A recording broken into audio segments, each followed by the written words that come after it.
అధ్యాయంలో మనం చదివినటువంటి మాట, సీమోను నీవు నిద్రించుచున్నావా?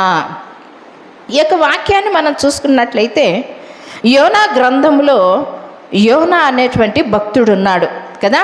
యోనా గ్రంథంలో 1వ అధ్యాయము 1-2 వచనాలను మనం చూసుకున్నట్లయితే కనుక చదువుకుందాం.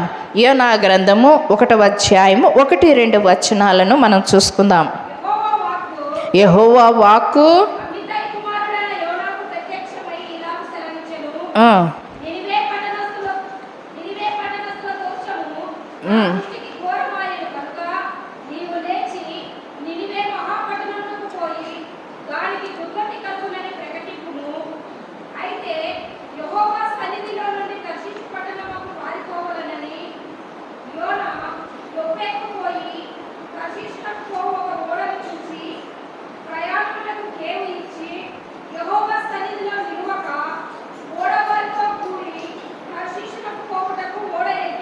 చాలు, ప్రార్థన చేసుకుందాం.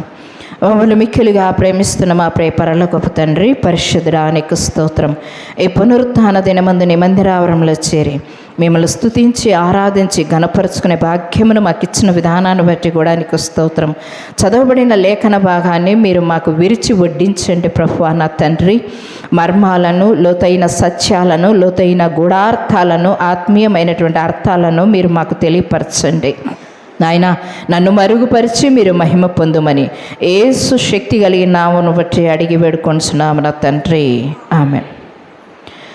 ఒక వ్యక్తి దగ్గరికి యెహోవా వాక్కు ప్రత్యక్షమైంది. ఎవరా వ్యక్తి అంటే యోనా. ఈ యోనాకు దేవుని ప్రత్యక్షత కలిగి దేవుని స్వరాన్ని వినేటువంటి కృప దక్కింది యోనాకి. యోనాతో దేవుడు మాట్లాడుతూ అంటున్నాడు, నినివే పట్టణము మహా దుర్గతి చేత, అంటే దేవునికి వ్యతిరేకమైనటువంటి పని చేయడము ద్వారా వారు దేవుని తట్టు తిరగక మహాపాపాన్ని చేసినట్టుగా అక్కడ చూస్తూ ఆ ప్రాంతానికి ఒక దుర్గతి కలుగుతుంది అనే వర్తమానాన్ని ప్రకటించుము అనేటువంటి మాటను యోనాకు చెప్పారు. ఆ యోనాకు చెప్పిన తర్వాత యోనా దేవుడు చెప్పినటువంటి మాట ఒక స్వల్పమైనదిగా, ఒక చిన్న మాటగా, అది దేవుడే చూసుకుంటాడులే అన్నట్టుగా నిర్లక్ష్యంగా ఏం చేశాడంటే అతను ఆ నినివే పట్టణానికి పోక తర్షీషు పట్టణానికి ప్రయాణమయ్యాడు. ఆ తర్షీషు పట్టణానికి ప్రయాణమైనటువంటి ఆ యోనా, అవును యెహోవా దేవుడు నాకు ప్రత్యక్షమై ఒక వాక్కును అందించాడు, ఆ వాక్కు ద్వారా నేను నడవకపోతే నాకు సంభవించేటువంటి కార్యాలు ఎన్నో ఉంటాయి కదా, మరి దేవుడు చెప్పినటువంటి రీతిగా నేను నడుచుకోకుండా వెనుదిరిగి వేరే ప్రాంతానికి నేను వెళుతున్నాను అనేటువంటి భయాందోళన, భయభీతి అతని జీవితంలో లేకుండా, అతని హృదయంలో లేకుండా సురక్షితంగా ఓడ ఎక్కి ప్రయాణాన్ని కొనసాగిస్తున్నారు. ఆ ప్రయాణాన్ని కొనసాగిస్తూ ఉండేటప్పుడు మధ్యదారికి వెళ్ళారు. ప్రయాణము గందరగోళంగా ఉండిపోయింది. మధ్యదారికి వెళ్ళినటువంటి వీరికి సంభవించిన సంఘటన ఏమి అని అంటే, బీభత్సమైనటువంటి పెను తుఫాను, గాలి, అలలు, అలజడులు ఎన్నో సంభవించాయి. ఆ ఓడలో అనేకమైనటువంటి వ్యాపారస్తులు ప్రయాణాన్ని కొనసాగిస్తున్నారు. అందులో యోనా కూడా ఉన్నారు. అనేకమైనటువంటి వ్యాపారస్తులు ప్రయాణాన్ని కొనసాగిస్తూ ఉండేటువంటి సమయంలో ఓడను ప్రయాణం చేసేటువంటి, ఓడను నడిపించేటువంటి నాయకుడు సముద్రము మీద ఓడ ప్రయాణాన్ని కొనసాగించాలి అంటే మొదట వాతావరణాన్ని పరిశోధన చేసుకుంటాడు. వాతావరణం అనుకూలంగా ఉందా లేదా, తుఫానులు ఉన్నాయా, వర్షాలు ఉన్నాయా, పెనుగాలులు ఉన్నాయా అనే విషయాన్ని పరిశోధన చేసుకొని తెలుసుకొని ఆ యొక్క వాతావరణము కనుక సరి అయినటువంటి రీతిలో లేకపోతే వారి ప్రయాణాన్ని ఆప్ చేస్తారు. కానీ ఇక్కడ సురక్షితముగా ఉంది వాతావరణము, ఆహ్లాదకరముగా ఉంది వాతావరణము, వాతావరణంలో ఎటువంటి పెనుమార్పులు కూడా లేవు. అయినప్పటికీ వీరు ప్రయాణాన్ని ఏవీ లేవు కదా అని ఉద్దేశంతో వారి ప్రయాణాన్ని ముందుకు సాగించారు. ఆ ఓడలేకి అందరూ ప్రయాణాన్ని ఎక్కారు. ఓడలేకి బస్సు టికెట్లు ఏ విధంగా తీసుకొని ఎక్కారో అదే రీతిగా ఓడలేకి కూడా ఎక్కారు. అందరూ ఎక్కిన తర్వాత మధ్య దారికి వెళ్ళారు, అంటే మధ్య సముద్రానికి వెళ్ళారు. మధ్య సముద్రానికి వెళ్ళిన తర్వాత అందరూ ప్రాణాలు భయాందోళన కలిగినాయి. అందరి ప్రాణాలలో చూస్తే ఏ ఒక్కరిలో సంతోషం లేదు ముఖములో, ఏ ఒక్కరి ముఖంలో ఆనందము లేదు. వారిలో భయము ఆవరించుకుంది. మేము ఇంటికి వెళ్ళలేము, భార్య బిడ్డలను చూసుకోలేము, మా వ్యాపారాన్ని చూసుకోలేము, మా అభివృద్ధిని చూసుకోలేము, మా ప్రాణాలను ఇప్పుడు కాపాడుకోలేము, మా ప్రాణాలు మేము ఇప్పుడు కాపాడుకోలేము. ఈ విధమైనటువంటి పరిస్థితి ఏర్పడింది. అప్పుడు అందరూ ఏం చేశారంటే, ఆ ఓడలో ప్రయాణం చేస్తున్న ప్రతి ఒక్కరూ కూడా వారి వారి దేవతలను, వారి వారి దేవుళ్ళను ఆరాధన చేసుకుంటూ వచ్చారు, ప్రార్థన చేసుకుంటూ వచ్చారు. ఎందుకు అంటే ప్రాణాలను కాపాడమని, మమ్మల్ని సురక్షితంగా మా ప్రాంతానికి మమ్మల్ని చేర్చమని.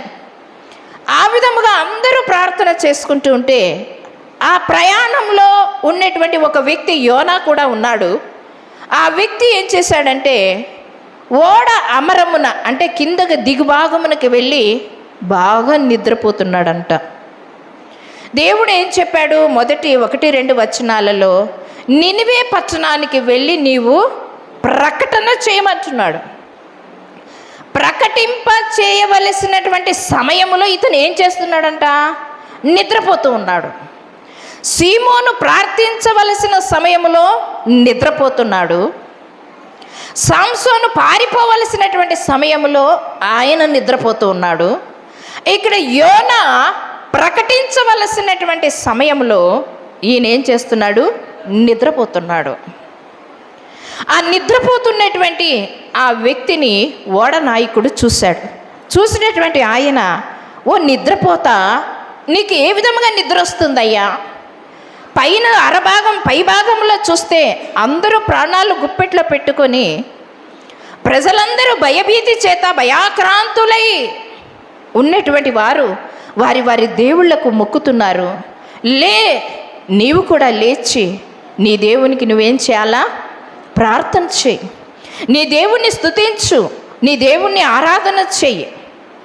ఇక్కడ ఒక అన్యుడు ఒక విశ్వాసికి మేల్కొల్పు కలగజేసి ప్రార్థన చేయమని హెచ్చరిక చేస్తున్నాడు. ప్రార్థన చేయమని హెచ్చరిక చేస్తున్నాడు. ఆ హెచ్చరిక చేసినప్పుడు కూడా జ్ఞానోదయము కలగలేదు. జ్ఞానోదయము కలగకపోగా ప్రార్థన కూడా చేయలేదు. ప్రార్థన చేయకపోగా ఆ ప్రజలు చేస్తున్నటువంటి ప్రార్థనలు, ఆ ప్రజలు చేస్తున్న ఆరాధనను చూశాడు. వారంతా అయిపోయిన తర్వాత ఆ ప్రజలలో మరి ఎక్కువ భయము కలిగింది. ఎందుకు అంటే గాలి మరి ఎక్కువైంది, అలజడులు మరి ఎక్కువైపోయినాయి, ఓడ అవకతవకలు అవుతూ ఉంది, ఎక్కడ పడిపోతుందో ఎక్కడ మునిగిపోతుందో అనేటువంటి బీభత్సవానికి వచ్చేసింది. ఆ విధముగా వచ్చిన తర్వాత ఆ ఓడ నాయకులు, ఆ ప్రయాణం చేస్తున్నటువంటి వారు ఏ వ్యాపారం చేస్తున్నారో ఆ వ్యాపార నిమిత్తమై తీసుకొని వచ్చినటువంటి సరుకులన్నిటినీ కూడా వారు ఏం చేస్తున్నారంట? ఈ ఓడకు బరువైపోతుందేమో అని చెప్పేసి ఆ ఓడలో ఉన్నటువంటి సరుకులన్నీ తీసి ఏం చేశారు? సముద్రంలో పడవేశారు. అవి ఎంత విలువైనది అనేది వీళ్ళు గుర్తించలేదు.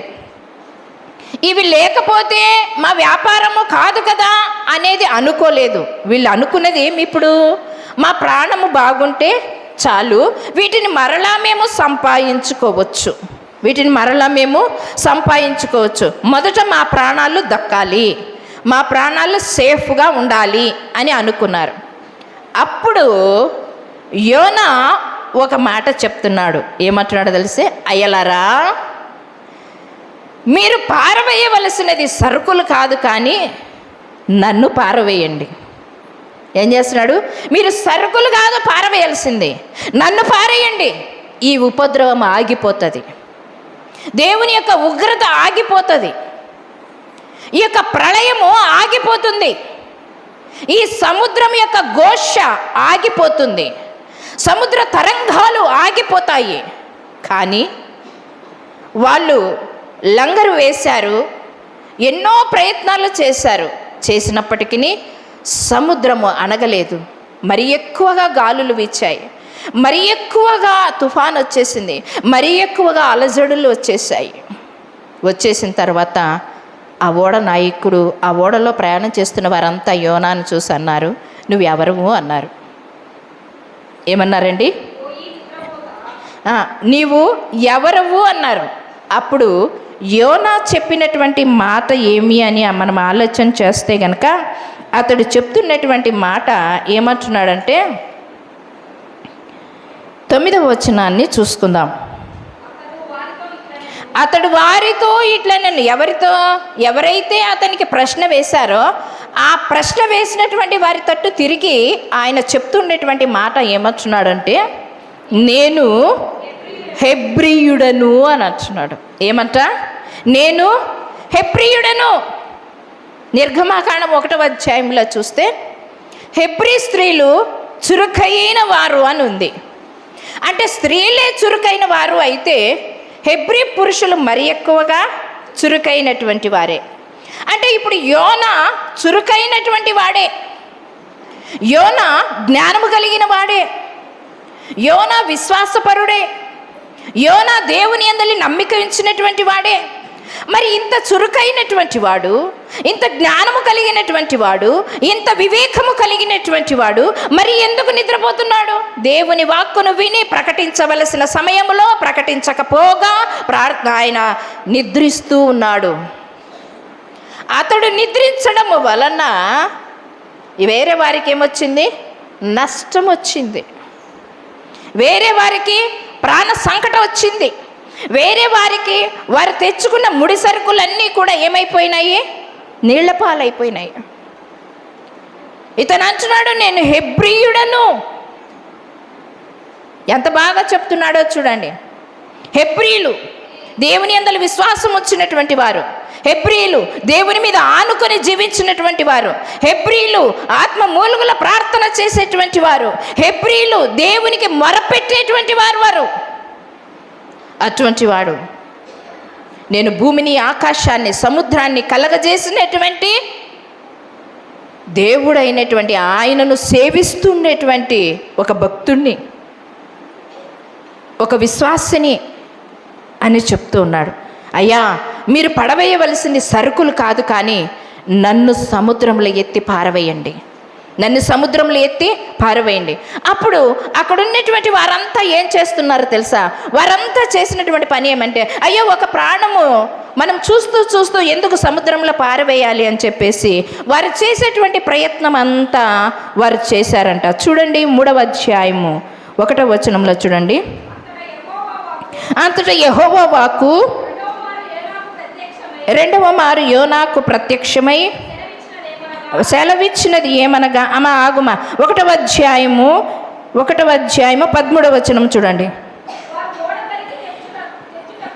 వారు ఓడను దరికి తెచ్చుటకు తెడ్లను బహు బలముగా వేసిరి, కానీ గాలి తమకు ఎదురై తుఫాను బలము చేత సముద్రము పొంగి ఉండుట వలన వారి ప్రయత్నం ఏమైంది?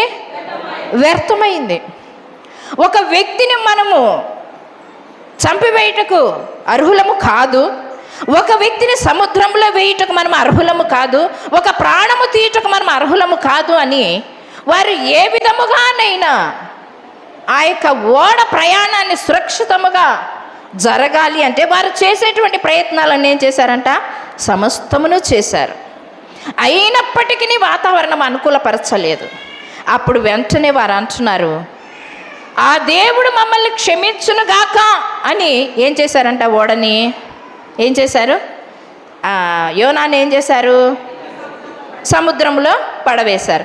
యోనాను ఎప్పుడైతే అంతవరకు బలముగా ఉన్నటువంటి సముద్రము, అంతవరకు బలముగా ఉన్నటువంటి గాలి, అంతవరకు అలల తరంగాలు బలంగా ఉండేటువంటివి యోనాను ఎప్పుడైతే పడేసామో నెమ్మలంగా ఉందంట సముద్రం. దేవునికి స్తోత్రం, హల్లెలూయా.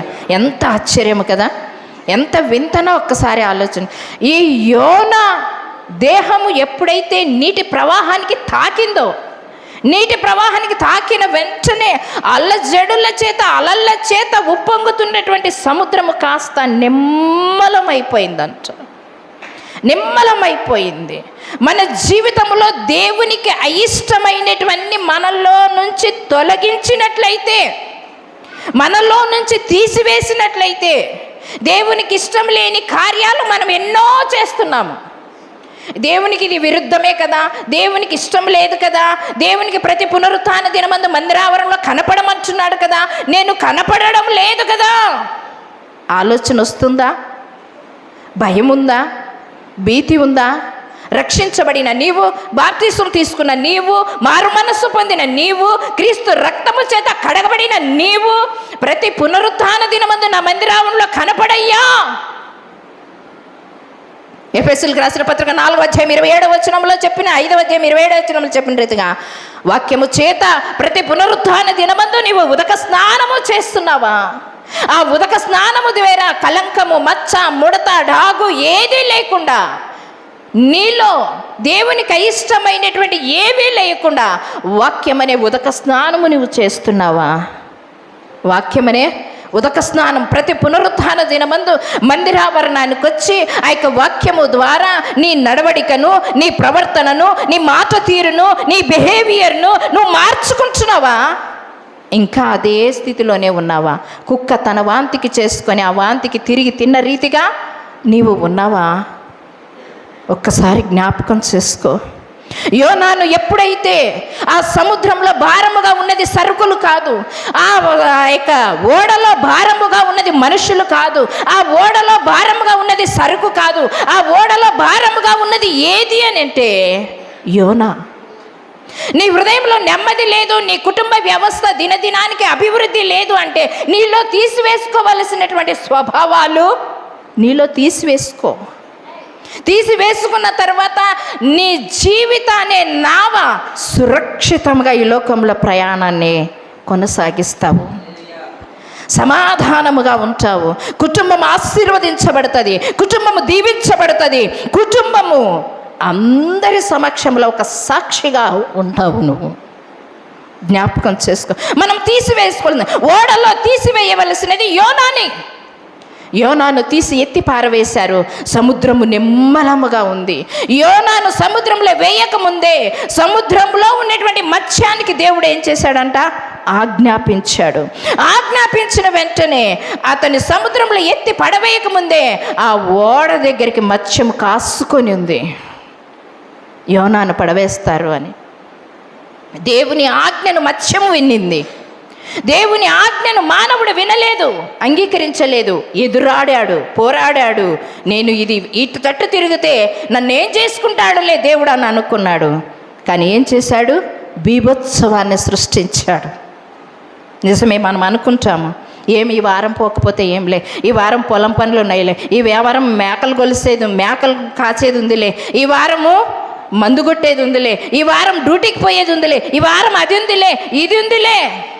సాకులు ఇవన్నీ సాకులు. దేవుని కోసము దానియేలు ఏ విధముగా సిద్ధపడ్డాడో అనుకూల సమయములో అననుకూల సమయములో నిలబడినటువంటి దానియేలుకు సింహపు బోనులో దానియేలుకు దేవుడు తోడుగా ఉన్నాడు. దేవునికి స్తోత్రం, హల్లెలూయా.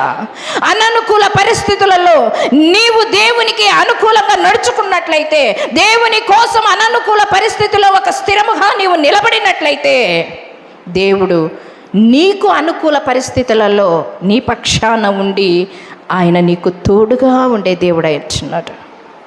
నిజముగా జ్ఞాపకం చేసుకోండి. మత్స్యము ఎప్పుడైతే మింగిందో, ఆ మత్స్యము యోనాను మింగిన తర్వాత తన కడుపులో యోనాను అదే పెట్టుకుంది. తర్వాత యోనా ఏం చేస్తున్నాడు తెలుసా? తిప్పికొచ్చి మత్స్యము కడుపులోకి వేసేసరికి దేవుడు యోనా అక్కడ ప్రార్థన చేస్తున్నాడంట. దేవునికి స్తోత్రం, హల్లెలూయా. భూమి మీద చేయవలసిన ప్రార్థన, నినివే పట్టణానికి వెళ్ళి ప్రకటించవలసిన ప్రకటన, ఆ ప్రకటన కోసము యోనా ఎక్కడ సిద్ధపాటు పడుతున్నాడు? ఇప్పుడు ఎక్కడ సిద్ధపడుతున్నాడు? చేప కడుపులో సిద్ధపడుతున్నాడు. చేప కడుపులో ఏం చేస్తున్నాడు? సిద్ధపడుతూ ఉన్నారు. ఒక సేవకుడు మీకు వర్తమానాన్ని అందించాలి అంటే, ఒక సేవకుడు ఒక అంశాన్ని మీకు వివరించి చెప్పాలి అంటే ముందు ఒక 2-3 రోజుల నుంచి సిద్ధపడతారు. ఏ వాక్యం చెప్పాలి, ఏ విధముగా వారికి తీసుకుని వెళ్ళాలి, ఏ విధముగా అర్థపూర్వకంగా వారికి చెప్పాలి, ఆత్మీయ సందేశాన్ని వారికి ఏ విధముగా అందించాలి, నా మాట కాదు దేవుని మాటగా తీసుకొని రావాలి అని రాత్రింబగళ్ళు ప్రార్థన చేసి ఆ వాక్య సందేశాన్ని సిద్ధపరచుకుంటారు సేవకులు. అదే రీతిగా నినివే పట్టణానికి వెళ్ళి ప్రకటించమన్నప్పుడు ఈ ప్రకటనను గురించి యోనా ప్రార్థించవలసిన వాడు, ప్రార్థనలో ఉండవలసిన వాడు, ప్రార్థనలో కనిపెట్టవలసిన వాడు ఇప్పుడు ఎక్కడ కనిపెడుతున్నాడంటే సముద్రపు అగాధ జలములలో మత్స్యపు కడుపులో మొరపెడుతున్నాడట. దేవునికి స్తోత్రం, హల్లెలూయా. భూమి మీద కాదు, కుటుంబంలో కాదు, సంఘములో కాదు, ఒక చేప కడుపులో 3 రాత్రింబగళ్ళు ప్రార్థన చేస్తున్నాడు. వంగినటువంటి వాడు, మోకాళ్ళు వంచినటువంటి వాడు, ఇంకా లేవలేని స్థితిలో 3 రాత్రులు 3 పగుళ్ళు దేవునికి మొరపెడుతున్నాడంట. దేవునికి స్తోత్రం, హల్లెలూయా. యోనా మంచి ప్రార్థనాపరుడు కదా, ప్రార్థనాపరుడే కానీ వాక్యపరులే, కానీ సంఘ పెద్దలే, కానీ సంఘ కాపరే, కానీ చేయవలసిన సమయంలో మనము చెయ్యకపోతే దేవుడు మనల్ని ఏ విధముగా వంచుతాడో అదే విధముగా వంచుతాడు. పిల్లల ద్వారా సమస్య, భార్య ద్వారా సమస్య, పంట ద్వారా సమస్య, చీడ పురుగు ద్వారా సమస్య, కుటుంబంలో అలజడి, కుటుంబంలో కలవరము, నిన్ను ఏ విధముగా వంచాలో ఆ విధముగా నీ బెండు తీసి ఏం చేస్తాడు దేవుడు? స్ట్రైట్గా నిలబెడతాడు. యోనా, నువ్వు మోకరించయ్యా, ప్రకటన చేయయ్యా, నువ్వు ప్రకటన చెయ్యి. ఆ పట్టణం నాశనం కాకుండా ఉండాలంటే నువ్వు వెళ్ళి మొదట వార్తను అందించు. ఇంకా 40 రోజులకి ఉగ్రత కలుగుతుంది. దేవుని యొక్క దుర్గతిని అక్కడ ప్రచురం చేస్తాడు. నువ్వు వెళ్ళి ఏం చేయాలా? ప్రకటన చెయ్యని అన్నప్పుడు సిద్ధపడవలసిన వ్యక్తి, సిద్ధపాటుతో వెళ్ళవలసినటువంటి వ్యక్తి ఎదురాడి వేరే ప్రయాణానికి కొనసాగించాడు. ఆ వ్యక్తిని చేప కడుపులో మోకరింపచేసి నిద్ర లేకుండా, ఆహారము లేకుండా, ఉపవాసముతో 3 రాత్రులు 3 పగుళ్ళు ఏం చేశాడంట? ప్రార్థన చేశాడు. అయ్యా, ఆ ప్రార్థనలో అంటున్నాడు, నేను మరలా నీ మందిర ఆవరణంలో ఉంచానయ్యా. నువ్వు నన్ను చంపుటకు కాదు, నన్ను నిర్ణయించింది. ఏమంట? నీవు నన్ను చంపుటకు కాదు నిర్ణయించింది. సువార్తను నేను ప్రకటించాలి అంటే నన్ను సజీవునిగానే ఉంచుతావు నువ్వు. ఎంతటి విశ్వాసమో చూడండి. దేవునికి స్తోత్రం, హల్లెలూయా. ఈ మత్స్యపు కడుపులో నేను చనిపోను, ఈ సముద్రపు అగాధ జలములలో నేను చనిపోను. ఎందుకంటే నినివే పట్టణములో నేను చేయవలసిన పని ఉంది కనుక నన్ను సజీవుడిగానే నువ్వు ఉంచుతావు. నేను నీ మందిరావరణానికి వచ్చి ఏం చేస్తాను? స్తుతిస్తాను, ఆరాధిస్తాను, ఘనపరుస్తాను, మహిమపరుస్తాను, కొనియాడుతానయ్యా. నన్ను నిలబెడతావు, నన్ను భూమి మీదకి తీసుకొని వస్తావు. ఈ చేప ద్వారా నువ్వు ఏ విధముగా తీసుకొని వస్తావో తెలియదు, కానీ నువ్వు తీసుకొని వస్తావు. మన యూట్యూబ్లో చూసాను, టైటిల్ చూశాను, కానీ దాన్ని వివరించి వినలేదు, చదవలేదు కూడా. నేను అది ఏం చూశానంటే, ఒక పెద్ద చేప కడుపులో ఓ చంటి బిడ్డ ఉత్పత్తి అవుతా ఉన్నాడు. తల్లి గర్భములో ఏ విధముగా బిడ్డ ఉత్పత్తి అవుతుందో అదే రీతిగా చేప కడుపులో బాలుడు ఉత్పత్తి అవుతూ ఉన్నాడు. బాలుడు పెరుగుతూ ఉన్నాడు. జ్ఞాపకం చేసుకోండి, ఎంత వింతగానో, ఎంత ఆశ్చర్యమో. అదే రీతిగా ఆ మత్స్యపు కడుపులో దేవునికి మొరపెట్టినటువంటి యోనా, దేవునికి కన్నీరు కార్చినటువంటి యోనా, దేవుని దగ్గర మోకరించినటువంటి యోనా, వంచినటువంటి దేహము నిలబెట్టలేనటువంటి యోనా 3 రోజుల తర్వాత సముద్రపు ఒడ్డునొచ్చే యోనా అని ఏం చేసింది? కక్కివేసింది. కక్కి వేసిన తర్వాత ఎక్కడికి పోయాడంట? నినివే పట్టణానికి పోయాడు. నినివే పట్టణానికి పోయిన తర్వాత ఆ పట్టణం అంతా అంట 3 దినాల ప్రయాణము చేసి చూసి అంత పట్టణం అంట 3 దినాలు ప్రయాణం చేసి, ఆ 3 దినాల ప్రయాణం చేసేటువంటి పట్టణంలో ఒక దినమంతా ఈయన ఏం చేశాడంట? సువార్తను ప్రకటించాడంట. ఏ వార్తను ప్రకటించాడంట? సువార్తను ప్రకటించాడు. రక్షణ పొందే వార్తను ప్రకటించాడు. పశ్చాత్తాపము పొంది ప్రార్థన చేసే వార్తను ప్రకటించాడు. మారు మనస్సు పొందేటువంటి ప్రకటనను ప్రకటించాడు. వారు దేవుని తట్టు తిరిగేటువంటి సువార్తను అక్కడ సువార్త చేశాడు యోనా. ప్రకటించు అన్నాడు, కానీ ఈ వాక్యము ప్రకటించు, ఈ బోధ చెయ్యి అని చెప్పలేదు. మీరు సమస్తాన్ని విడిచిపెట్టి దేవుని తట్టు తిరగండి, మీరు విగ్రహారాధనను విడిచిపెట్టండి, దేవునికి అయిష్టమైన పనులు విడిచిపెట్టండి అని చెప్పలేదు, కానీ వారి హృదయ స్పందన కలగజేసేటువంటి సువార్తను ప్రకటించాడు. ఆ ప్రకటించినప్పుడు ఆ ప్రజలంతా ఆ మాటలు విన్నటువంటి వారు భయాందోళన చెంది, భయభీతి చెంది వారు ఏం చేశారంటే బూడిద పోసుకొని గోనెపట్ట కట్టుకొని ప్రార్థన చేస్తున్నారంట. ప్రార్థన చేస్తున్నారు. ఎందుకు ప్రార్థన చేస్తున్నారంటే ఈ పట్టణము నాశనము కాకూడదు, ఈ పట్టణము లయము కాకూడదు, మేము ప్రాణాలు పోగొట్టుకోకూడదు, మేము సజీవులుగా ఉండాలి, ఆరోగ్యంగా ఉండాలి, మా ప్రాంతంలో మేము సురక్షితముగా ఉండాలి. సురక్షితముగా ఉండాలి అంటే ప్రకటన చేసినటువంటి వాడు ఏ దేవుని గురించి ప్రకటన చేశాడో ఆ దేవుని దగ్గర ఏం చేస్తున్నారు? వీళ్ళు ప్రార్థన చేస్తున్నారు. ఆ ప్రార్థన చేస్తున్నటువంటి సమాచారాన్ని సింహాసనం మీద కూర్చుండేటువంటి నినివే పట్టణస్థుడైనటువంటి రాజు ఆ వార్తను విన్నాడు. ఆ వార్తను విన్నటువంటి ఆయన కూడా సింహాసనము దిగి రాజవస్త్రాలను తీసివేసి గోనెపట్ట కట్టుకొని బూడిద వేసుకొని మంత్రులకు ఆ ఊరి పట్టణ వాసులకంతా ఉపవాస దినాన్ని ప్రకటన చేశాడు. అందరూ దేవుని తట్టు తిరిగి వారి దేవునికి అయిష్టమైన నడవడికలన్నిటినీ మార్చుకొని సరిచేసుకొని మీరు దేవుని తట్టు తిరగండి, దుర్మార్గతను విడిచిపెట్టండి, బలాత్కారాన్ని విడిచిపెట్టండి, అన్యాయాన్ని విడిచిపెట్టండి, అక్రమాన్ని విడిచిపెట్టండి, దొంగతనాన్ని విడిచిపెట్టండి, మోసపూరితమైన హృదయాన్ని మీరు విడిచిపెట్టి యథార్థ హృదయముతో పరిపూర్ణులై మీరు దేవుని తట్టు తిరిగినట్లయితే దేవుడు తన ఉగ్రతను ఆయన తన మనస్సులో నొచ్చుకొని తన మనస్సు మార్చుకొని మన దేశం వైపు మన ప్రాంతం వైపు ఆయన కోపాన్ని చల్లార్చి మనల్ని కాపాడుతాడు. పశువులు సహితము కోళ్ళు సహితము ఉపవాసముండి ప్రార్థన చేయండి, దేవుని తట్టు తిరగండి అని రాజులు మంత్రులు అందరూ కలిసి ఆ ఊరిలో ఒక ప్రకటన చేసినప్పుడు ఉపవాస దినాన్ని దేవునికి మొరపెట్టారు. దేవునికి ఏం చేశారంట? మొరపెట్టారు. మొరపెట్టిన తర్వాత జరిగిన సంఘటన ఏమి ఒక్కసారి మనం చూసుకుందాం. జరిగిన సంఘటన యోనా గ్రంథం 4వ అధ్యాయం 1-2. యోనా దీనిని చూచి బహు చింతాక్రాంతుడై ఏం చేశాడంట? కోపగించుకున్నాడు. అమ్మా ఇది ఒక్కసారి చూసుకుందాం. యోనాలో ఎన్ని లక్షణాలు ఉన్నాయి? ఇప్పుడు యోనాలో ఎన్ని లక్షణాలు ఉన్నాయి? నిద్రపోయే లక్షణం ఉంది, ప్రార్థించే లక్షణం ఉంది, ఇంకొకటి కోపగించుకునే లక్షణం కూడా ఉంది యోనాలో కదా. యోనాలో కోపగించుకునే లక్షణం. ఎందుకు కోపగించుకున్నాడు అంటే తర్వాత చదువుకుందాం మనము. ఏమంటున్నాడో చూడండి. యెహోవా నేను నా దేశమందుండగా ఇట్లు జరుగునని నేను అనుకుంటుని. ఏమనుకున్నాడంట? ఆ ప్రజలను దేవుడు క్షమిస్తాడు, ఆ ప్రజలను దేవుడు కాపాడుతాడు, ఆ యొక్క దుర్గతి కలగకుండా చేస్తాడని నేను నా దేశంలో ఉండగానే నేను అనుకున్నాను నువ్వు వర్తమానం ఇచ్చినప్పుడు. కానీ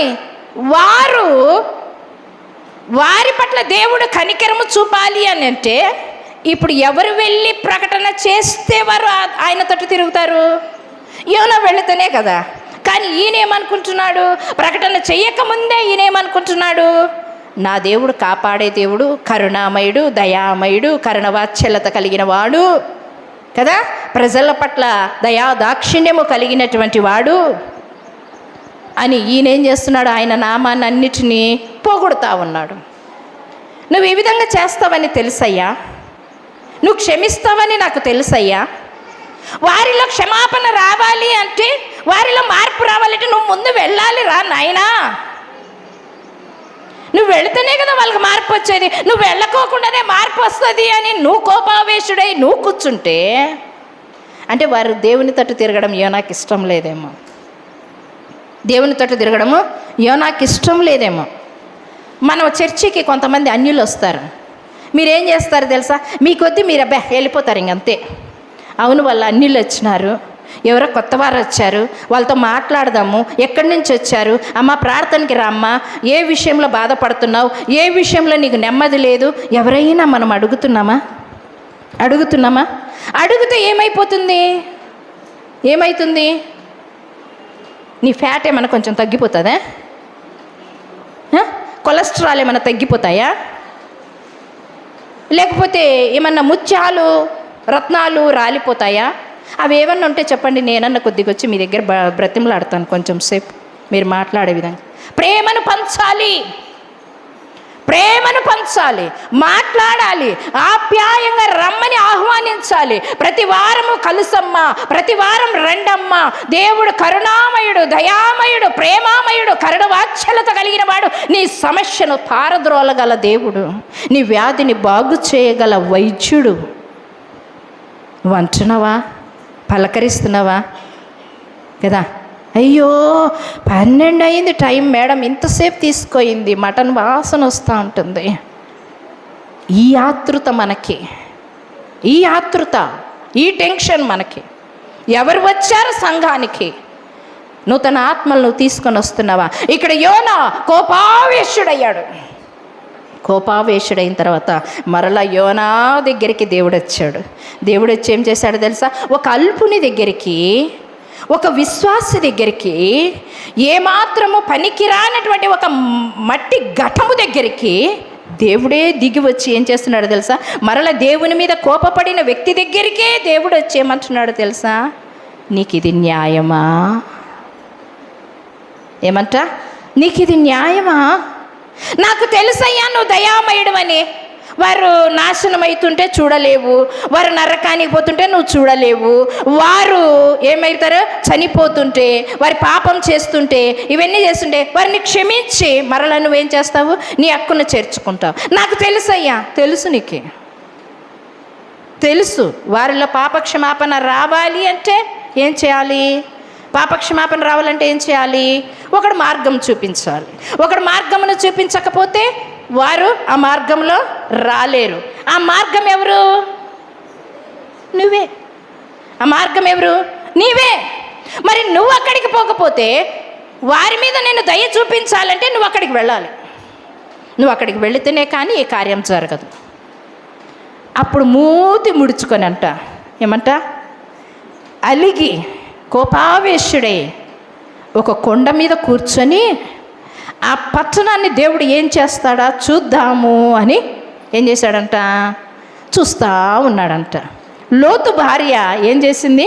సొదొమ గొమొర్రా పట్టణాన్ని నాశనము చేయడానికి, అయ్యా మీ ఫ్యామిలీ అంతా సురక్షితంగా ఆ ప్రాంతానికి వెళ్ళండి, మీ ఫ్యామిలీని నేను నాశనం చేయను, ఈ ప్రాంతం అంతా నేను నాశనం చేస్తాను, కానీ మీరు వెనక తట్టు చూడొద్దండి, వెనక తట్టు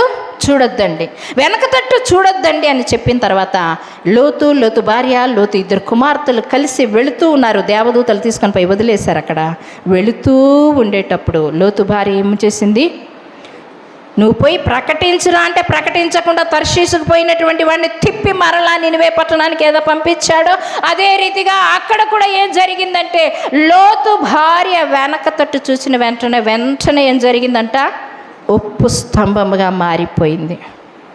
ఎందుకు ఉప్పు స్తంభంగానే మారిపోయింది? రాతి స్తంభంగా మారలేదే. దేవుడు ఎందుకు ఉప్పు స్తంభంగానే మార్చాడు?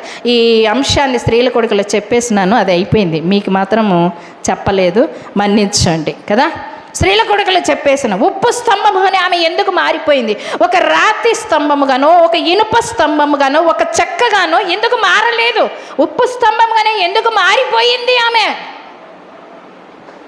ఆ మర్మాన్ని స్త్రీల కొడుకులో వివరించి చెప్పాను, జ్ఞాపకం చేసుకోండి. ఇక్కడ యోనా నువ్వు ప్రకటిస్తేనే కానీ ఆ ఊరిలో ఉండేటువంటి పాప క్షమాపణ, ఆ ఊరిలో ఉండేటువంటి దుర్గతి పోవాలి అంటే నువ్వేం చేయాలి?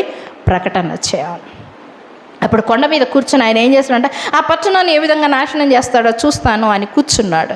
కూర్చున్న తర్వాత యోనా మీదంట కొద్దిగా ఎండ పడిందంట, సూర్యరశ్మి వేడిమి. ఏం పడిందంట? సూర్యరశ్మి వేడిం పడింది. ఆ సూర్యరశ్మి వేడి పడిన వెంటనే దేవుడు ఏం చేశాడు తెలుసా? అయ్యో నా బిడ్డకు వడదెబ్బ తగులుతుంది, ఎండదెబ్బ తగులుతుంది అని వెంటనే ఏం చేశాడంటే తెలుసా? డింగమని ఒక సొర చెట్టును సృష్టించాడు దేవుడు. తన బిడ్డలను తన రెక్కల చాటున ఏ విధంగా భద్రపరుచుకుంటాడో ఒక్కసారి చూడండి కదా. వెంటనే తన బిడ్డ కోపావేశుడు అయినప్పటికీ, మూతి ముడుచుకున్నప్పటికీ, అలిగినప్పటికీ కూడా దేవుడు తన పట్ల ఎంతో ప్రేమ కలిగినటువంటి వాడై ఉన్నటువంటి ఆయన ఏం చేశాడంటే ఒక శర చెట్టును చూసి ఒక పందిలిలాగా ఏర్పరిచేసి చల్లటి గాలిని తీసుకొచ్చాడంట. ఏం చేశాడంట? చల్లటి గాలిని తీసుకొని వచ్చేసరికి మరణ ఏమైంది? చల్ల గాలి తిరుగుతుండేటప్పుడు బాగా ఎండకు పోయేసి వచ్చి ఏసీ రూమ్లోకి వచ్చి కూర్చున్న తర్వాత ఏం జరుగుతుంది మనకి? కాసేపు అట్లా వాలి నిద్రపోదామా, ఒక కునుకు తీద్దామా అని అనిపిస్తుంది కదా. నిద్రపోయాడా యోనా? నిద్రపోయినాడా? కూర్చున్నాడా? వెంటనే మరలా ఒక్క రాత్రిలోనే సొర చెట్టును పుట్టించాడు. ఒక్క రాత్రిలోనే ఒరే నాయనా, నినివే పట్టణం గురించి ఇంకా మొరపెట్టురా, విజ్ఞాపన చేయరా, ప్రార్థన చేయరా, చేయకోకుండా మరలా ఏం చేస్తున్నాడు? ఇక్కడ మరలా ఏం చేస్తున్నాడు? మరలా నిద్రపోతుంటే మరలా ఏం చేశాడంట? మళ్ళీ నెక్స్ట్ డేకి అంతా ఆ చెట్టునంతా ఏం చేశాడంట? దేవుడు ఒక పురుగునిచ్చి ఆ పురుగు ద్వారా అంతా ఆకులన్నిటినీ తినివేసి మొత్తం ఎండదేశాడు. ఆ ఎండ కాస్త మరలా ముఖానికి తగిలేసరికి నిద్ర నుంచి లేచి ఏం చేశాడంట? కోపం తెచ్చుకున్నాడు. మళ్ళా ఏం తెచ్చుకున్నాడంట? చదవండి, అది లేఖనం బాగుంది. అది 4వ చూడండి అమ్మా. 6వ వచనం. దేవుడైన యెహోవా చెర చెట్టు ఒకటి ఏర్పరిచి అతనికి కలిగిన శ్రమ పోగొట్టుటకై అది పెరిగి యోనా తలకు పైగా నీడ ఇచ్చినట్లు చేశాను. ఆ సొర చెట్టును చూసి యోనా బహు సంతోషించెను. మరుసటి ఉదయమందు దేవుడు ఒక పురుగును ఏర్పరచగా అది ఆ చెట్టును తొలిపించినందున చెట్టు వాడిపోయెను. ఎండ కాయగా దేవుడు వేడిమి గల తూర్పు గాలిని రప్పించెను. యోనా తలకు ఎండ దెబ్బ తగలగా అతడు సొమ్మసిల్లి ఏం చేస్తున్నాడంటే బ్రతుకుట కంటే చచ్చుట మేలు అనుకొని, అప్పుడు దేవుడు ఈ సొర చెట్టును గురించి నువ్వు కోపగించుట న్యాయమా? అయ్యా? న్యాయమా? సంతోషంగా ఉన్నాడు ఈ వ్యక్తి, ఆనందంగా ఉన్నాడు ఈ వ్యక్తి. వెంటనే మరుసటి రోజు అంటే ఒక రాత్రి జరిగింది. ఆ రాత్రి నిద్రించుంటాడు ఖచ్చితంగా. నిండిపోయిన తర్వాత ఒక సొర చెట్టు ఎండిపోయి ఎండ తగిలితేనే చనిపోవటం మేలు అని నువ్వు అనుకుంటున్నావే, మరి ఎంతమంది ఉన్నారంట ఆ ప్రాంతంలో? 120,000 కంటే, అంటే 1,20,000 మంది ప్రజలు నశించిపోతా ఉంటే నన్ను చూడమంటావా? ఒక్క చెట్టు వాడిపోతేనే వాడిపోయిందని నువ్వు బాధపడుతున్నావు. కేవలం ఒక మొలక అది పంట కాసి ఎండిపోతుంది. కానీ ప్రజలు 1,20,000 మంది అక్కడ ఉంటే వారు నశించిపోతుంటే వారిని చూస్తూ నన్ను ఉండమంటావా యోనా? ఇది న్యాయమా? ఇది న్యాయమా? యోనా, నువ్వు నిద్రించవలసిన అవసరత లేదు. యోనా, నువ్వు వేరే తట్టు తిరిగి ప్రయాణం చేయవలసిన వాడవు కాదు, నువ్వు ప్రకటించవలసిన వాడవు. సువార్తను ఏం చేయాలంట? ప్రకటించవలసిన వాడవు. సమయం ఉండగానే ఆ సమయము దాటిపోయిందంటే నినివే పట్టణము నాశనం అయిపోతుంది. ఆ సమయము దాటిపోయిందంటే ఆ నినివే పట్టణ వాసులంతా అక్కడ ఏం చేస్తారు? నరకానికి వెళతారు. నినివే పట్టణ వాసులంతా దేవుని తట్టు తిరిగి వారి పాపాలు పాప క్షమాపణ పొందుకోరు, వారు పశ్చాత్తాపము కలగదు వారికి. యోనా వెళ్ళాలి. వెళితేనే కార్యము జరిగేది. నువ్వు రావాలి మందిరానికి, వస్తేనే కార్యము జరిగేది. నువ్వు రావాలి మందిరావరణంలో స్తుతించాలి. నీకు 6 రోజులు పని చేసుకోమని దేవుడు చెప్పాడు. 6 రోజులు కష్టపడమని దేవుడు చెప్పాడు. 6 రోజులు నువ్వు ఏమి సంపాదించుకుంటావో సంపాదించుకో అని చెప్పాడు. 6 రోజులు నువ్వు వ్యాపారం చేసుకుంటావో చేసుకుంటావో చేసుకో అన్నాడు. భూమిలో ఏ విత్తనం విత్తుకుంటావో విత్తుకో, ఏ మందు కొట్టుకుంటావో కొట్టుకో, ఏ నీటి ప్రవాహాన్ని పెడతావో పెట్టుకో, ఏ మొలకలు తీపిస్తావో తీపించుకో, కానీ 7వ రోజు నాది. నా దాన్ని నువ్వు దొంగిలిస్తున్నావు, నా సమయాన్ని నువ్వు దొంగిలిస్తున్నావు, నా రోజును నువ్వు దొంగిలిస్తున్నావు, నా గడియను నువ్వు దొంగిలిస్తున్నావు. నీవు దొంగవు. దొంగలు పరలోక రాజ్యంలో ప్రవేశిస్తారా? ప్రవేశించరు. దొంగలకి లేదు. ప్రకటించవలసినటువంటి వాడు నిద్రపోతున్నాడు. రెండవది మనం చూసినట్లయితే కనుక వాక్యంలో క్లుప్తంగా చెప్తా నేను.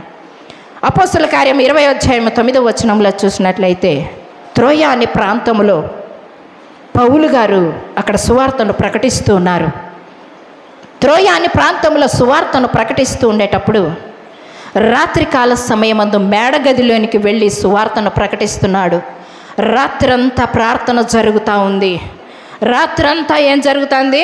ప్రార్థన జరుగుతుంది. వాక్యము ప్రకటించబడుతుంది. పాటలు పాడుతున్నారు, ఆరాధన చేస్తూ ఉన్నారు. ఆ గది అంతా నిండిపోయారు మనుషులు. ఒక యవ్వనస్తుడు కిటికీలో కూర్చొని వినవలసిన సమయములో వినకుండా ఏం చేస్తున్నాడంట? నిద్రపోతున్నాడు. కొంతమంది ఈడికి వస్తారు, మందిరానికి వస్తారు, కానీ వచ్చిన వాళ్ళ నుంచి ఏం చేస్తుంటారు? ఇదొకటి దేవుడు ఇచ్చాడు మనకి కదా, ఇదొక సేఫ్. వర్షానికి గొడుగు ఏ విధంగా సేఫ్ ఉందో నిద్రపోయే వాళ్ళకి ఇదొక సేఫ్ మందిరావరణంలో కదా. ఇది వేసుకొని ఇట్లనే పట్టింటారు. వాళ్ళు ప్రార్థన చేస్తుండేది తెలియదు, వాక్యం వింటుండేది తెలియదు, నిద్రపోతుండేది తెలియదు కదా. ఈ విధంగా చేస్తున్నారు. అందుకే కొంతమంది ఏం చేస్తున్నారంటే అది కట్టుకోవడానికి అనుకూలంగా దేవుడిచ్చాడు కదా, అది కట్టుకోవడానికి అనుకూలంగా ఇచ్చాడు. ఇప్పుడు ఒక ఫ్యాషన్ అయిపోయింది. ఏం చేస్తున్నారు తెలుసా? ఈ విధంగా పూర్తిగా దేవుడు కొంగు కప్పుకొని ప్రార్థన చేయమంటే ఏం చేస్తున్నారు తెలుసా? ఈడ పిన్ని పెట్టి ఇదంతా ఓపెన్ పెట్టేస్తున్నారు కదా. చాలామందిని గమనించండి, యూట్యూబ్లో ప్రశ్నల మీద ప్రశ్నలు వేస్తున్నారు. నువ్వు స్త్రీవై ఉండుకొని కొంగు కప్పుకోకుండా వాక్యాన్ని చెప్తున్నావే అని, కొంగు కప్పుకోకుండా నువ్వు ప్రార్థన చేస్తున్నావే అని. నీ తల మీద కొంగు కప్పుకోమని చెప్పాడు, లేదా నీ తల వెంట్రుకలు కొరిగించాడికి. పురుషులకు ఉన్న రీతిగా నీ తల వెంట్రుకలు ఏం చేయాలంట? కొరిగించాలి కదా. గత వారం చెప్పాం కదా, బాగా ఏం చేశారు? దున్నారు, తలల మీద దున్నినారు అందరూ కదా. చాలామంది ఏం చేశారు? మంగళోని దగ్గర మంచి పని పెట్టారు, దున్నారు. ఆ దున్నుళ్ళకి నీటి ప్రవాహాన్ని పోవాలి అని చెప్పేసి కొంతమంది తలలు ఏం చేస్తున్నారంట? 3 గీతలు ఈ పక్క 3 గీతలు, ఈ పక్క 3 గీతలు దున్నుతున్నారు వాళ్ళు. ఎంత బాగా దున్నారో ఒకసారి ఆలోచించేయండి కదా. ఆ విధముగా ఉంది. అక్కడ పోతున్నారు. నేను ఒక్కోసారి ప్రయాణం చేస్తునేటప్పుడు అనుకున్నాను, ఇతనికి ఏమైనా పేను కొరిగిందేమో అని అనుకున్నా. పేను కొరగలే, మంగళోడు కొరిగాడు. పేను కొరగలేదు, అది మంగళోడే కొరిగాడు. ఏడు కొరిగాడంటే విచిత్రమైన ఆకారాలతో కొరిగించుకుంటున్నారు. కొంతమంది ఇదంతా ఇడిచిపెట్టేసి ఈడొక కొప్పు పెట్టింటారు, ఇదంతా దానికి ఒక రంగు వేసింటారు. మళ్ళా దానికి ఒక రంగు వేసింటే అది బూజు పొరకలాగా ఉంటుంది. వాడు బస్సులో ముందర కూర్చున్నాడంటే వెనకాల చూసినామనుకోండి, వెనకాల చూసినా ఏమైపిస్తుంది తెలుసా? ఒక బూజు పొరకేమో ఇది అని అనుకోవాలి మనం. ఆ విధంగా ఉంది. ఇప్పుడు ప్లాస్టిక్ బూజు పొరకలు వచ్చినాయి రకరకాలు. గుర్తించినారా మీరు? ప్లాస్టిక్ బూజు పొరకలు వచ్చినాయి. ఆ బూజు పొరకలు ఇందాక ఒక అబ్బాయిని చూశాను ఇక్కడ. అబ్బాయి లేడు ఇక్కడ, ఇట్లా పట్టినాడు ఇట్లా. అయ్యో దేవుడా, అదే చూడండి, ఇట్లా పట్టేశాడు. ఏదో ఇంకా స్టైల్ కాదు, ఏమొస్తుంది? ఏమీ రాదు. నువ్వు చేయవలసిన పనిలో చెయ్యకపోగా నువ్వేం చేస్తున్నావు? ప్రకటించవలసిన ప్రకటన ప్రకటించకపోగా నిద్రపోయాడు. ఆరాధన చేయవలసిన సమయంలో ఆరాధించకపోగా నీ తలను దువ్వుకుంటున్నావు. ఒక్కసారి ఆలోచించండి. ఏ విధంగా 5కు యవనస్తుడు ఏం చేశాడో తెలుసా? పౌలు చెప్పేటువంటి మాటను వినక అతడు ఏం చేస్తున్నాడో తెలుసా? ఆ పక్క ఒక కాలు పెట్టి, ఈ పక్క ఒక కాలు పెట్టి, ఒక పక్క లోకం వైపు చూస్తున్నాడు, ఒక పక్క వాక్యమును వింటున్నాడు. మనకి ఏదన్నా ప్రమాదవశాత్తుగా మరణావస్థలోనికి మనం వెళ్ళిన తర్వాత దేవుడా దేవుడా దేవుడా దేవుడా దేవుడా దేవుడా దేవుడా దేవుడా దేవుడా దేవుడా మంచం అరిగేటట్టుగా, గొంతు అరిగేటట్టుగా స్తోత్రం స్తోత్రం స్తోత్రం స్తోత్రం స్తోత్రం స్తోత్రం స్తోత్రం స్తోత్రం. అది బాగైపోయిన తర్వాత తూనీగా తూనీగా ఈ పాటలు వస్తాయి మనకి. ఇవి వచ్చేది మనకి రాగాలు. అప్పుడేం చేస్తాము? స్తోత్రం స్తోత్రం స్తోత్రం స్తోత్రం, దేవా స్తోత్రం, నన్ను బతికించినావు స్తోత్రం, నన్ను కాపాడినావు స్తోత్రం, ఈ గాయాల నుంచి నన్ను బాగు చేసినావు స్తోత్రం, ఈ యాక్సిడెంట్ నుంచి నన్ను కాపాడినావు స్తోత్రం స్తోత్రం, ఇంకా దేవుడు తప్ప నాకు ఇంకా ఏది లేదయ్యా. తూనీగా తప్ప ఇప్పుడు ఏమీ లేదు కదా. అంతా అయిపోయిన తర్వాత ఈ విధంగా చేస్తున్నాం మనం. నటన ఎన్ని రోజులు చేస్తావు? నటన ఎన్ని రోజులు? అది ఎవరి దగ్గర? తల్లిదండ్రుల దగ్గరనా, అన్నదమ్ముల దగ్గరనా, స్నేహితుల దగ్గరనా? నీ నటన ఎవరి దగ్గర? దేవుని దగ్గర నీ నటన పనికి రాదు. ఆ నటన దేవుని దగ్గర పనికి రాదు. జ్ఞాపకం చేసుకో. నిన్ను సృష్టించినటువంటి వాడు ఆయన. భయము కలిగి నడుచుకో, భక్తి కలిగి నడుచుకో, భయభీతి కలిగి నడుచుకో. దేవుడు చూస్తున్నాడు, దేవుడు చూస్తున్నాడు. కొరింథీయులకు రాసిన పత్రికలో, తిమోతికి రాసిన పత్రికలో అంటాడు, జారత్వానికి నువ్వు దూరంగా పారిపో అంటున్నాడు. యవనుడా, నువ్వు యవనేచ్ఛల నుంచి దూరంగా పారిపో అని అంటున్నాడు. మనం ఎఫెసీయులకు రాసిన పత్రిక 6వ అధ్యాయంలో 12వ వచనంలో అంటాడు. ఏమంటాడో తెలుసిన ఆయన, నువ్వు పోరాడినది శరీరులతలో కాదు, కానీ ఆత్మ సంబంధమైనటువంటి దానితో పోరాడుతున్నావు. ఆత్మ సంబంధమైన వాటితో నువ్వు పోరాడు. నీ ప్రమాదాలు, నీ అనారోగ్యాలు దూరపరచబడతాయి. ఆ యవ్వనుడు అటుపక్క కాలు పెట్టాడు, ఇటుపక్క కాలు పెట్టాడు. కాసేపు రోడ్లో ఎవరు ప్రయాణం చేస్తున్నారో చూస్తున్నాడు, కాసేపు ఎవరెవరు వాక్యం వింటున్నారో చూస్తున్నాడు, ఏ వాక్యం వింటున్నాడో చూస్తున్నాడు. నిద్ర భారం వచ్చేసింది, తూగి పై అంతస్తు నుంచి కిందికి పడి చనిపోయాడు. పౌలు వెంటనే పైనుంచి కిందికి వెళ్ళి రొమ్మున ఆనించుకొని, ఇతడు చనిపోలేదు, ప్రాణంతోనే ఉన్నాడు అని ప్రార్థన చేసి సజీవముగా మేడమదిలోనికి తీసుకొని వెళ్ళిన తర్వాత రొట్టె ద్రాక్షరసము తీసుకొని దేవుణ్ణి స్తుతిస్తూ దేవుని గణపరిచాడంట. దేవునికి స్తోత్రం, హల్లెలూయా. వినవలసిన సమయంలో వినకపోయినందువలన పై నుంచి కింద పడిపోయాడు. వినవలసిన సమయంలో వినలేదు, ప్రకటించవలసిన సమయంలో ప్రకటించలేదు, పారిపోవలసిన సమయంలో పారిపోలేదు, ప్రార్థించవలసిన సమయంలో ప్రార్థించలేదు. మొదటి సమూయేలు గ్రంథము 11వ అధ్యాయంలో 17వ అధ్యాయంలో మనం చూసినట్లయితే కనుక అక్కడ దావీదు కూడా ఆయన యుద్ధము చేయవలసిన సమయంలో యుద్ధము చేయకపోగా పాపంలో పడిపోయినట్టుగా మనం చూస్తున్నాం. నిజంగా వీరు నిద్రపోయారు. నిద్రపోయిన తర్వాత అతడు జరిగిన సంఘటన ఏమి అని ఆలోచన చేస్తే కనుక వారు నిద్రావస్థలోకి వెళ్ళిన తర్వాత వారికి జరిగిన నష్టాలు